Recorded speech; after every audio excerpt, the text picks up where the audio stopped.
Magandang araw po sa inyong lahat. Ako po si Bob Lopez. Halina samahan niyo ako sa landas ng pag-asa.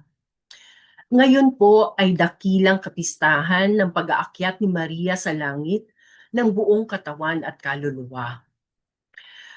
May magandang pinapahayag ang Diyos at ang ating simbahan sa araw na ito. Ano nga ba ito? May langit na naghihintay sa ating lahat.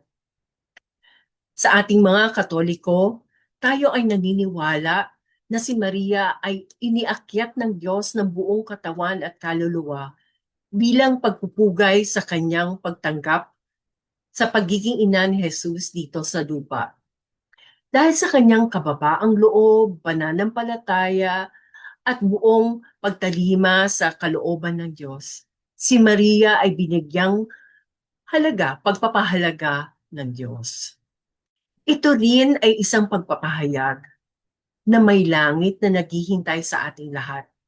Kung tayo ay tutulad kay Maria sa kanyang kababaang loob, pananampalataya, at pagtalima sa kalooban ng Diyos.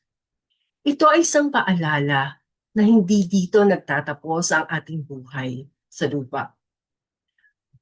Ang mahalaga ay sa atin ay hindi ang kayamanan o kapangyarihan, kundi ang mapasama sa kaharian ng Diyos sa langit.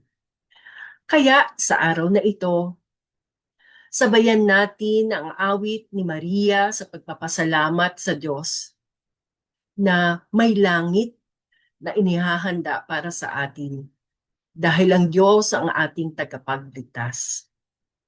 Sabayan natin si Maria sa kanyang awit. Buong puso kong pinupuri ang Panginoon at nagagalak ang aking espiritu sa Diyos na aking tagapagligtas. Kung kayo po ay natulungan ng pagninilay na ito, mari lamang pong i-like o i-share. God bless you po.